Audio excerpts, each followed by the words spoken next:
प्रश्न कई प्रकार के हो सकते हैं, ताज़ा, सुलगता, बेकार आदि।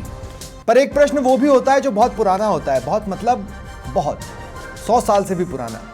ऐसा ही एक प्रश्न आज मेरी डिबेट का विषय है। प्रश्न है, भील प्रदेश क्यों नहीं बना। नमस्कार, वक्त है प्रश्नकाल का। आपके साथ मैं हूं स्वप्निल। राजकुमार रोत के एक पोस्ट, बांसवाड़ा में भील प्रदेश मुक्ति मोर्चा की रैली और बीएपी की गतिविधियों ने प्रश्न को फिर एक बार सभी के सामने ला दिया है। आजादी के पहले अवधारणा आई थी, अंग्रेजों ने अनदेखा किया। आजादी के बाद हमारी सरकारों ने। मैं 2 राज्यों की मांग के आंदोलन करीब से देख चुका हूं, छत्तीसगढ़ और तेलंगाना, जो पूरे भी हुए। फिर भील प्रदेश क्यों नहीं? मांग नाजायज है या उससे कोई राजनीतिक लाभ फिलहाल नहीं है, या अपनी जमीन सींचने को इसका इस्तेमाल हो रहा है? आज इसी पर चर्चा करेंगे। मेरे साथ जो गेस्ट जुड़ रहे हैं आपको इंट्रोड्यूस करवा देता हूं।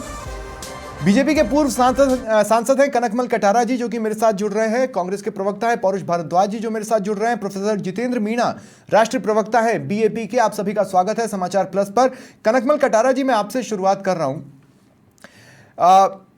हम बहुत छोटे नहीं थे, लेकिन पत्रकारिता में आ चुके थे जब हमने अटल बिहारी वाजपेयी जी को 3 राज्य बनाते देखे, जिनमें से 2 राज्यों की अवधारणा तो आदिवासियों पर ही थी, छत्तीसगढ़ और झारखंड। उस समय भी भील प्रदेश को अनदेखा किया गया, उस मांग को अनदेखा किया गया। क्या कारण है कि भील प्रदेश का तोहफा आप नहीं दे पाए?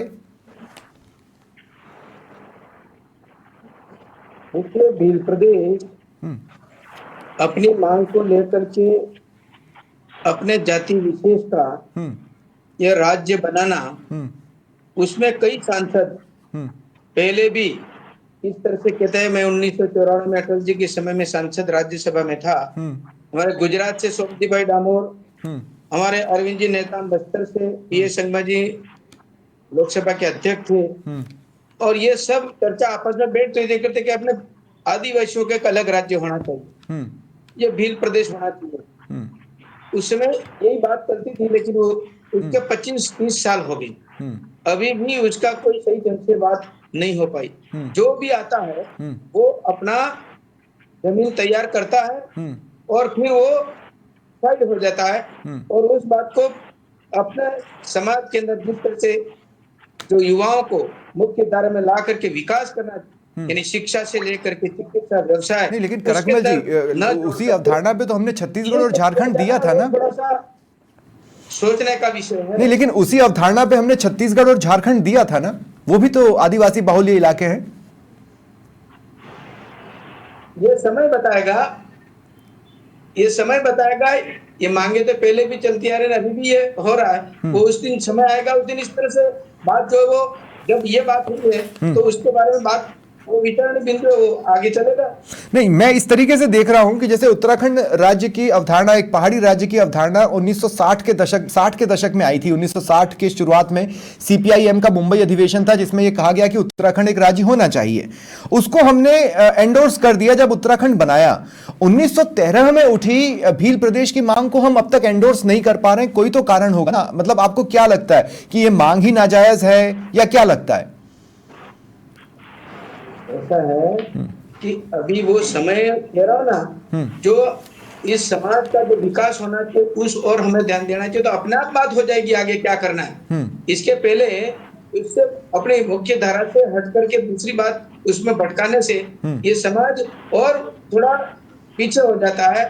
तो जब तक ये परिपूर्ण हो जाए, हर तरह से परिपूर्ण हो जाए, और उसमें सब स्टेट एक होकर के बातचीत करें, तब जाकर के बात हुई। अभी ये कहना, मैं सोच रहा हूँ कि ये समय जाया न करके इस समाज को आगे उठाने की बात करनी चाहिए। ठीक है प्रोफेसर, ठीक है प्रोफेसर जितेंद्र मीणा, बाबूलाल खराड़ी पहले ही बोल चुके हैं कि ये नाजायज मांग है। आपको याद होगा, कुछ महीनों पहले ही उन्होंने बोला था। मेरा सवाल यह है कि मतलब 4 राज्यों के लोगों को हम डिस्टर्ब करने की बात कर रहे हैं, जिसमें से मुझे नहीं लगता कि राजस्थान में आपके हिस्से के अलावा कहीं और कोई मध्य प्रदेश से या किसी गुजरात से कोई बहुत ज्यादा एक्साइटेड होकर इस पर कुछ कह रहा है।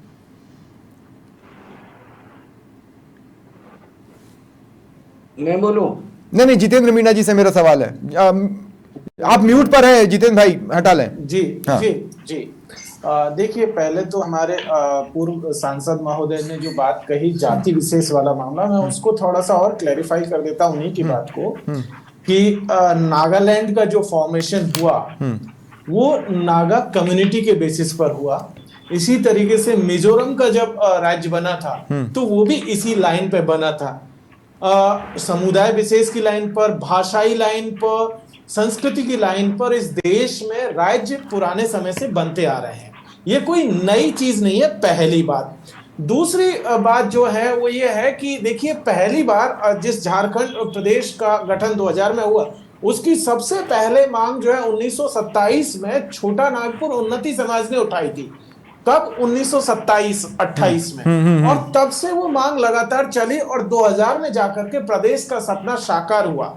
भील प्रदेश की बात भी उसी तरीके से है, भील प्रदेश ही नहीं, गोंडवाना लैंड की भी बात कर लीजिए तो वो भी उसी तरीके से मांग है। ये एक प्रदेश की मांग हो रही है, ऐसे कोई विकास कार्य डिस्टर्ब नहीं होने जा रहा। और दूसरा जो आप कह रहे हैं कि इससे हम लोग 4 प्रदेशों के लोगों को, लोग डिस्टर्ब नहीं होते हैं इससे कोई ऐसा नहीं। ये एक तरीके से प्रशासनिक डिसीजन होता है जिसमें कि केंद्र सरकार को फैसला लेना होता है कि कौन कौन से डिस्ट्रिक्ट, एक तरीके से परिसीमन जैसा ही कार्यवाही। इससे किसी को कहीं दूर जगह डिस्प्लेस नहीं करना है।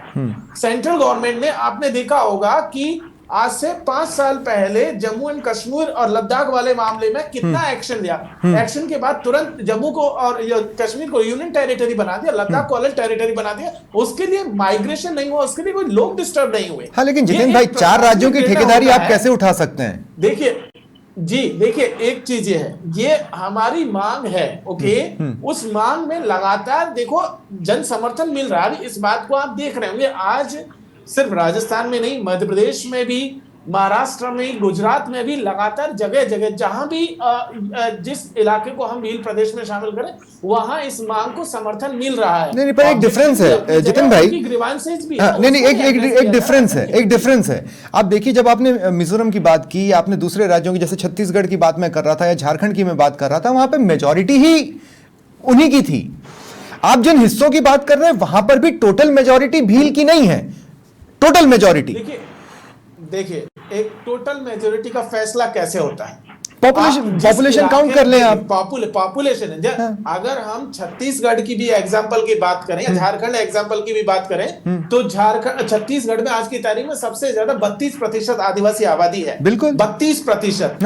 और झारखंड में 28% है, जो मेजोरिटी है। परसेंटेज के टर्म है, एक सेकंड, परसेंटेज के टर्म है, पॉपुलेशन की बात जब हम लोग कर रहे हैं तो भील प्रदेश, जिसको हम भील प्रदेश कह रहे हैं, उसमें इससे ज्यादा परसेंटेज में लोग हैं, आबादी भीलों की, और उससे उनके साथ में जो कम्युनिटीज उनकी आबादी उससे ज्यादा है, उसके सपोर्ट में आबादी ज्यादा है।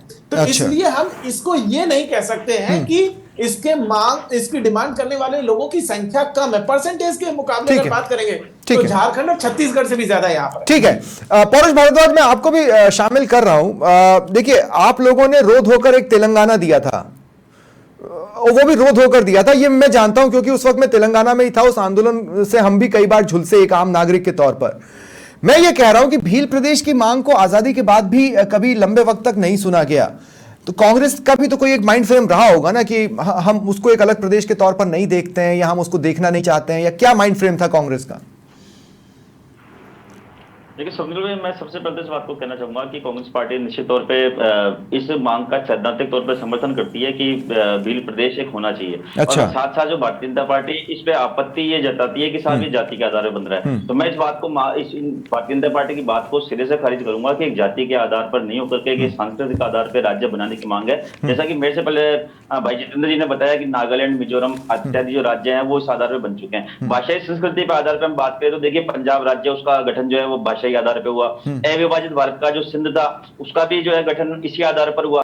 तो मैं, और साथ ही साथ मैं जो इस प्रदेश की मांग उठाने वाले जो बंधु हैं, मैं इनको भी ये बात कहना चाहूंगा कि आपको भी भील प्रदेश की बजाय इसको आदिवासी प्रदेश कहें तो भारतीय जनता पार्टी के ऊपर, भारतीय जनता पार्टी के द्वारा आप पे जो जातिवाद का आरोप लगाया जाता है उस पर रोक लगेगी। इसका नाम परिवर्तन करने की आप लोग सोचें। अब देखिए, मैं दूसरी बात ये कहना चाहूंगा, कांग्रेस पार्टी की आपत्ति का कांग्रेस पार्टी किस जगह समर्थन में। मैं निश्चित तौर पर कांग्रेस पार्टी के ब्याह पे इस बात को बड़ी मजबूती से कहता हूँ कि जो प्रदेश, जो आदिवासियों के लिए अलग से प्रदेश बनाने की मांग है, उसका निश्चित तौर पर उसका कांग्रेस पार्टी समर्थन करती है। परंतु इनके द्वारा जो जिले चयनित किए जा रहे हैं, जो 49 जिले इनके द्वारा बताए गए, तो भाई वहां पे तो कम से कम आप वहाँ पे कुछ एक वहाँ की जनता से वहाँ की राय जान लीजिए कि वो भील प्रदेश मानना चाहते हैं नहीं जानना चाहते। आपकी तो मांग है लेकिन बाकी लोगों की है या नहीं, तो इस वाले मामले पे कांग्रेस पार्टी जरूर एक अपनी तरफ से नहीं, लेकिन आपकी सैद्धांतिक सहमति भी सवालों में आएगी पौरुष भाई। देखिए, एक तो आप इस बात को सैद्धांतिक तौर पर एंडोर्स कर रहे हो कि महाराष्ट्र, मध्य प्रदेश, गुजरात और एक राज्य और है राजस्थान, इनमें जो अपने ही लोग हैं हम उनसे बंटने को तैयार हैं। इस बात से मुझे आपत्ति है। दूसरी आपत्ति मुझे इस बात की है कि अगर सैद्धांतिक तौर पर आप ओके हैं तो गहलोत राज में एक प्रस्ताव पास कर देते ना, भेज देते सेंटर को। जबकि बीएपी आपसे मांग कर रही थी, बीटीपी भी आपसे मांग कर रही थी, बीटीपी ने तो आपको समर्थन ही इस बात पे दिया था कि ये हमारी मांग है, लेकिन आपने प्रस्ताव बनाकर भेजा नहीं था। देखिए, मैं आपके द्वारा जो बात कही, मैं सबसे पहले तो आपकी इस बात पे भी आपत्ति व्यक्त करता हूं और भारतीय जनता पार्टी की इस बात पे भी आपत्ति व्यक्त करता हूं कि आप इसको बोल रहे हैं कि आप और लोगों से इसको काट रहे हैं। काटने वाली बात कहां हो गई? ये देश में तो है, देश का बंटवारा थोड़ा कर रहे हैं, अलग पाकिस्तान या बांग्लादेश थोड़ा बनाने के लिए आ रहे हैं। रहेंगे तो भारत में ना, जैसे बहुत सारे राज्य बने थे वैसे ये राज्य हो गए। हमारे घर का कोई नहीं सर, लेकिन उस तरह की तो टकराव की परिस्थितियां नहीं है ना, जैसे तेलंगाना और आंध्रा वाले लोगों के बीच में टकराव की स्थितियां थी, यहाँ नहीं है, मध्य प्रदेश में नहीं है। देखिए टकराव की स्थिति इसलिए नहीं आनी चाहिए कि आपका सिर्फ एक राज्य का जो नाम चेंज होगा, बाकी प्रशासनिक व्यवस्था तो एज इट इज है ना। भारत के संविधान का आप पालन करेंगे, भारत देश के आप निवासी रहेंगे, क्या फर्क पड़ रहा है? अरे फर्क ये पड़ेगा, वहां पर एक सीएम भी होगा, वहां पर मंत्री भी बनेंगे। हमारी सरकार ने जिले बनाए, कोई व्यक्ति इस सीमा पे था, यहाँ से वहां चला गया, वहां से यहाँ चला गया। तो प्रस्ताव भेजा क्या आपने? भील प्रदेश का सैद्धांतिक तौर पर सहमति वाला प्रस्ताव बनाकर सेंटर को भेजा क्या आपने? नहीं भेजा ना। नहीं, उसका कारण रहा, देखिए समझ लो, आपको पता है कि हमने पिछले 5 साल हमने किन परिस्थितियों में हमारा राज चलाया। भारतीय जनता पार्टी ने हमारा, एक तरफ कोरोना चल रहा था, ऐसे समय में, संकट के समय में भारतीय जनता पार्टी ने हमारी सरकारों को लगातार अपदस्थ करने की कोशिश करी, हमारे विधायकों में लगातार फूट डालने की प्रयास करी। तो आपको पता है कि हमने तो कोरोना से भी लड़ाई लड़ी और हमने भारतीय जनता पार्टी नाम के बड़े महाकोरोना से भी लड़ाई लड़ी। तो हमने दो कोरोना को जीत करके हम लोग जो आगे बढ़े। तो निश्चित तौर पे हमारी जहां सरकारें हैं, और मैं कांग्रेस पार्टी के ब्याह पे इस बात को कह रहा हूं कि हमारे इस मामले में जरूर डिस्कशन होना चाहिए कि ये 49 जो जिले मांग रहे हैं, क्या ठीक है। मैं अब आपको रोक रहा हूं, कमल कुमार टाक जी भी मेरे साथ हैं। कमल भाई, मैं आपसे पूछना चाहता हूं, देखिए वैसे तो मतलब कॉन्सेप्चुअली जितनी छोटी इकाई होगी उसके बढ़ने के चांसेस ज्यादा होंगे, उस लिहाज से तो इस मांग में मैं कुछ भी गलत नहीं कह सकता। लेकिन लोग इसे इस तरीके से देख रहे हैं कि शायद ये आज की डेट में किसी सियासी पार्टी अपनी जमीन सींचने के लिए इस्तेमाल कर रही है, या लोग अपने वोट बैंक के आधार से डिसाइड कर रहे हैं। आपको क्या लगता है, कितनी वाजिब मांग है ये?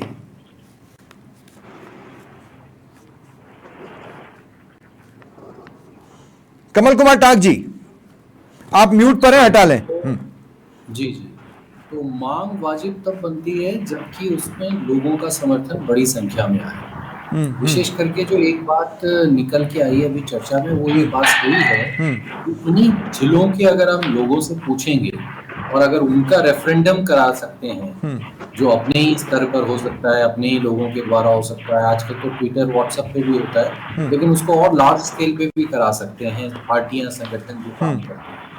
और उसमें अगर लोगों का आप देखेंगे कि किस तरीके का मूड है, क्योंकि ये जो भी राज्य बनेंगे, ये राज्य बनने से कोई उनकी दशाएं जो हैं वो ठीक नहीं हो गई। छत्तीसगढ़ की हुई ना, झारखंड की। हाँ, जरूर ये है कि उस राज्यों के अंदर जो बनने वाले मुख्यमंत्री हैं, मंत्री हैं, वो जरूर नहीं। कमल भाई, छत्तीसगढ़ में तो स्थितियां सुधरी और तेलंगाना में भी जो तेलंगाना के लोकल लोग थे उनको ज्यादा मौके मिले, ये मैंने अपने सामने देखा है। जैसे छत्तीसगढ़ से बिजली मध्य प्रदेश को दी जाती थी और बिजली कटौती होती थी, आज छत्तीसगढ़ में बिजली कटौती न के बराबर है। एक एग्जाम्पल दे रहा हूँ। वो स्थितियां बदल गई है सर। अब ये बात ये है कि बिजली बनने भी तो लगी है, बनने लगेगी तो आप इसे एक्सपोर्ट भी करोगे, इंपोर्ट भी करोगे, सब कुछ करोगे। और ये सब जो विकास की बातें हैं ना, उसके लिए राज्य बनाने की जरूरत नहीं है, उसके लिए काम करने की जरूरत है। कोई भी पार्टी हो, कांग्रेस, बीजेपी की। यार मेरा एक हिस्सा अगर मान लीजिए राजस्थान में, अब वो कहेंगे कि हमें रेगिस्तान अलग कर दो, रेगिस्तान प्रदेश अलग होना चाहिए, तो उसका क्या ही लेना देना है, तो रेगिस्तान से जुड़े नहीं, तो एक रेगिस्तान अलग राज्य बन जाए। तो ये तो कभी भी मतलब एंडलेस चीजें हैं, वो तो कभी खत्म नहीं हो सकती। लेकिन बात ये है कि अगर कोई विकास और उसके लोगों के सस्टेनेबिलिटी की बात करते हैं, तो फिर उन्हें उन पे काम करना चाहिए। ये राज्य बनने से काम हो जाएगा ये नहीं है। ठीक है। राज्य बनने से जिनकी राजनीतिक आकांक्षाएं वो तो पूरी हो सकती है, लेकिन राज्य बनने से लोगों के विकास या उस जगह के विकास का कोई बहुत ज्यादा फर्क नहीं पड़ता। उल्टा ये है कि उसमें कश्मकश रहती है, उसमें रिसोर्सेज की प्रॉब्लम रहती है, सभी ढांचों को नए बनाते बनाते उनमें सालों गुजर जाते हैं, और ये वापस ढांचे बनते हैं, वो भी उन्हीं सत्ता और सत्ता के आसपास रहने वालों के काम आते हैं। आम जनता तो वैसी की वैसी स्थितियों में रहती है लगभग। बेहतर ये है कि पहले हम उनके सुधार और उनकी व्यवस्थाओं को करें, ठीक है, और जरूरत है तो डिवीजन में बांटें। ये बात सही है कि हम इसके एडमिनिस्ट्रेशन को जो है वो 3 या 4 टुकड़ों में बांट सकते हैं और उसको और बेहतर कर सकते हैं।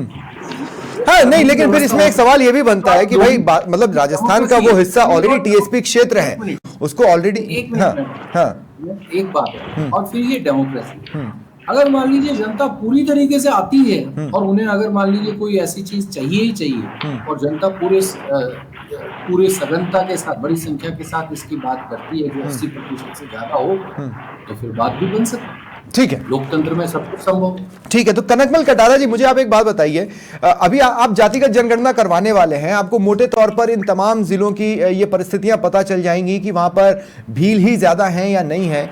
क्या उसके बाद आप इन जिलों में कोई सर्वे करवाने का सोच रहे हैं? मतलब एक बार दूध का दूध और पानी का पानी हो जाए। कनकमल जी, ये तो जनगणना तो जाति के हिसाब से होने वाली है, हाँ, और उसके अंदर अपना पता पड़ जाएगा। हाँ, लेकिन जिस तरह से आदिवासी समाज का देश की आजादी के बाद में और उससे पहले की परिस्थितियां क्या थी, उसके आधार आजादी के बाद में किस तरह से सरकारों ने उसका स्तर जो है इतना ऊंचा उठा है, बनिस्पत अपने अन्य समय जाया करने से।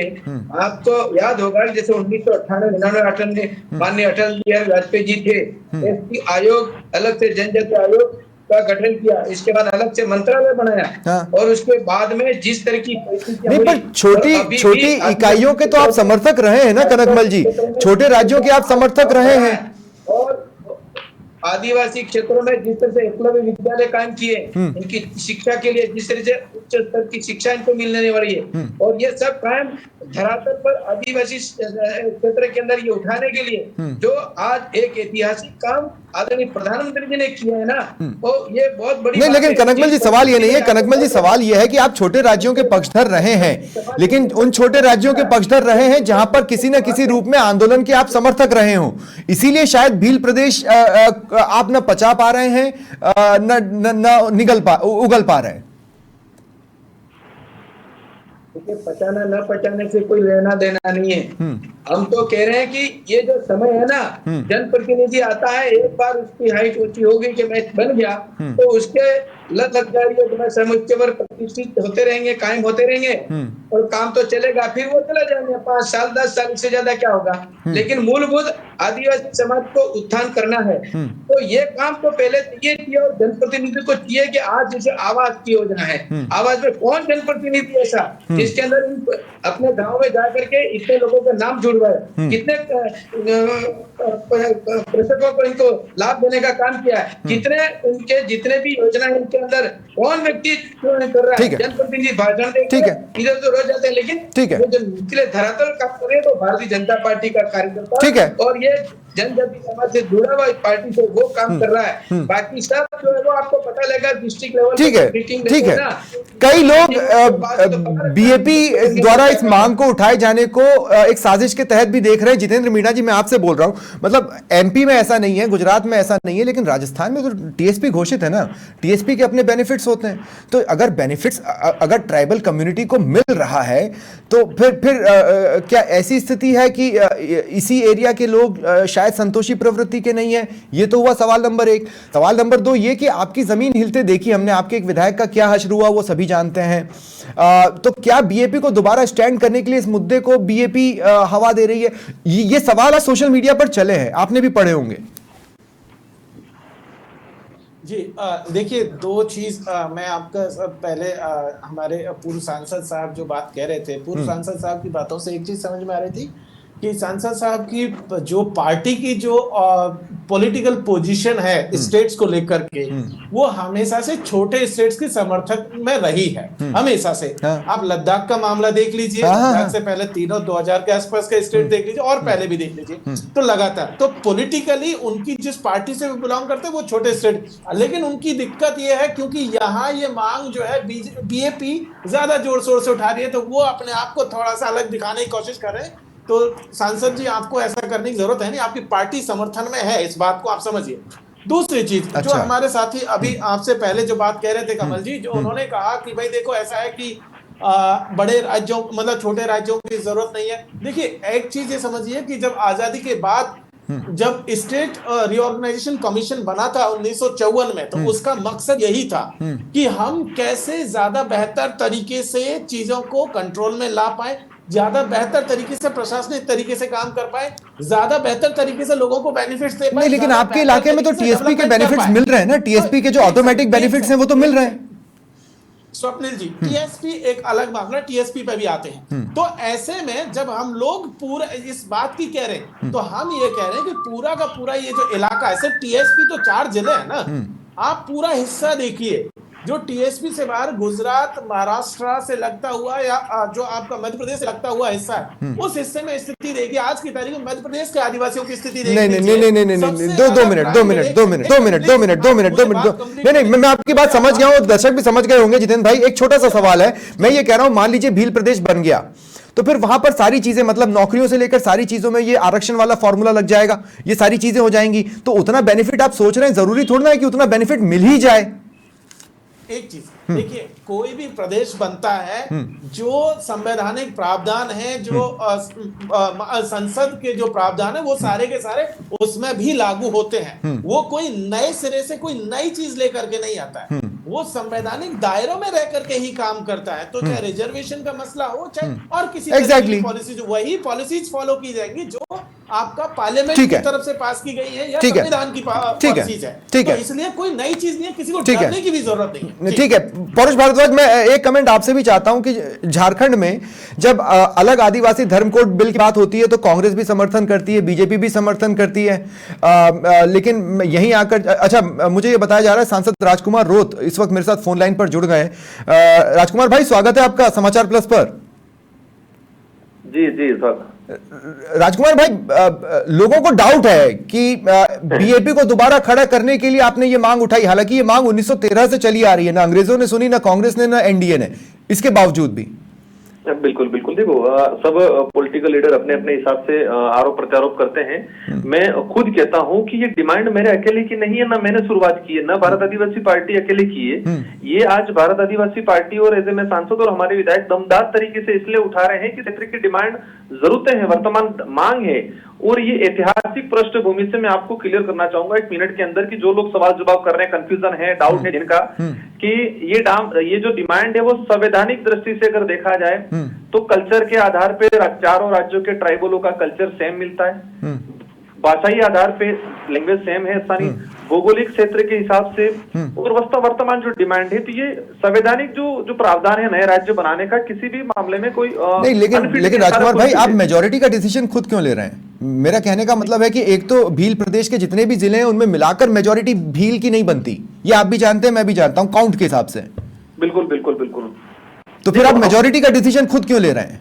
नहीं, ये मैं नहीं ले रहा हूँ। ये बिल प्रदेश की जो 1913 के अंदर अंग्रेजी शासन व्यवस्था के दौरान जो गोविंद गुरु महाराज को गिरफ्तार किया था, वो जजमेंट में लिखा हुआ कि अलग बिल राज को लेके आंदोलन किया था, इसलिए उन पे राजद्रोह की मुकदमा दर्ज किया था अंग्रेजी शासन व्यवस्था में। ये बिल प्रदेश शब्द मेरा दिया हुआ नहीं है, न मेरी अकेले की डिमांड है, पुरानी जो डिमांड है उसको आगे ले जाने। लेकिन मैंने ग्राउंड पे घूम के देखा है, महाराष्ट्र में इस तरह का कोई सेंटीमेंट है नहीं। महाराष्ट्र के जिन हिस्सों को आप डिमांड कर रहे हैं उससे ज्यादा सेंटीमेंट तो विदर्भ में था। महाराष्ट्र में भी है, लेकिन ये डिमांड है क्या कई मेन स्ट्रीम मीडिया तक पहुंच नहीं पाती है। लोकल लेवल पे आज भी महाराष्ट्र के अंदर नंदुरबार है, नासिक, धुलिया है, अक्कलकुआ है, उस सारे इलाकों में आज ज्ञापन दिए गए हैं। ठीक है, ठीक है राजकुमार भाई, बहुत बहुत शुक्रिया आपका मेरे साथ जुड़ने के लिए। पौरुष भारद्वाज, मेरा सवाल आपसे ये था कि जैसे मैंने झारखंड में देखा कि भाई आप लोग इस तरह के इशू पर झारखंड में तो एक स्टैंड पर आ जाते हैं, राजस्थान में और दूसरे राज्यों में आपके स्टैंड अलहदा हो जाते हैं, भाई ऐसा क्यों? नहीं स्वप्निल भाई, देखिए मैंने जैसा कि बताया इस मामले में भी हमारा बिल्कुल क्लियर स्टैंड है। हमारा खाली एक जो कंसर्न है वो सिर्फ एक जो इनके द्वारा 49 जिले जो मांगे जा रहे हैं, जैसा कि अभी आपने राजकुमार रोज जी से बात करते समय कहा कि है ना कई जिलों में तो आबादी जो है वो भील प्रदेश के जो आदिवासी उनसे भी ज्यादा अन्य कम्युनिटी की है। तो उस जगह उस मामले को मुझे लगता है कि उसको लटकाया नहीं जाकर के उसको बैठ के सुलझाया जा सकता है अगर सरकार की मंशा। ठीक है, तो आप सर्वे कह रहे हैं, आप सर्वे कह रहे हैं। भारतीय जनता पार्टी के बारे में मैं इस बात को कह सकता हूँ निश्चित तौर पे कि भारतीय जनता पार्टी का शासन जो है वो कभी भी जो है आदिवासियों के हित में नहीं रहा। आपको ध्यान होगा कि मानगढ़ धाम को राष्ट्रीय स्मारक बनाने की तो बहुत छोटी सी मांग थी। जितने भी आदिवासी इलाके उन सारे आदिवासी इलाकों में बीजेपी और कांग्रेस को अब स्ट्रगल करना पड़ रहा है। नया राज्य कहां से बनाएंगे मुझे बताइए। ठीक है, ठीक है। दूसरी बात देखिए, पार्टी ने कितना काम किया है, नहीं आप मुझे सांसद साहब आप मुझे मानगढ़ धाम का सांसद साहब आप मुझे एक बात का जवाब दे दीजिए। सांसद साहब आप मुझे एक बात का जवाब दे दीजिए। क्या होता है सांसद साहब मानगढ़ धाम नहीं, मैं आप सभी को रोक रहा हूं। एक्चुअली मेरे पास समय बिल्कुल खत्म हो चुका है। मेरे पास समय खत्म हो चुका है, मेरे पास समय खत्म हो चुका है। कमल कुमार टाक जी से मैं एक छोटा सा सवाल लूंगा, मेरे पास 30-40 सेकंड बचे हैं। परुष भाई प्लीज, मैं आपको रोक रहा हूं। परुष भाई मैं आपको रोक रहा हूं। कमल कुमार टाक जी, बहुत सिंपल सा सवाल है, बहुत सिंपल सा सवाल है। कमल जी आप सुन पा रहे हैं मुझे? कमल कुमार टाक जी आप सुन पा रहे हैं मुझे? देखिए ना नहीं कहा है, वो चल रहा मामला और प्रधानमंत्री ने कहा। अरे महाराज ठीक है, अरे ठीक है, ठीक है, हो गया। परुष भाई आपको चुप होना पड़ेगा।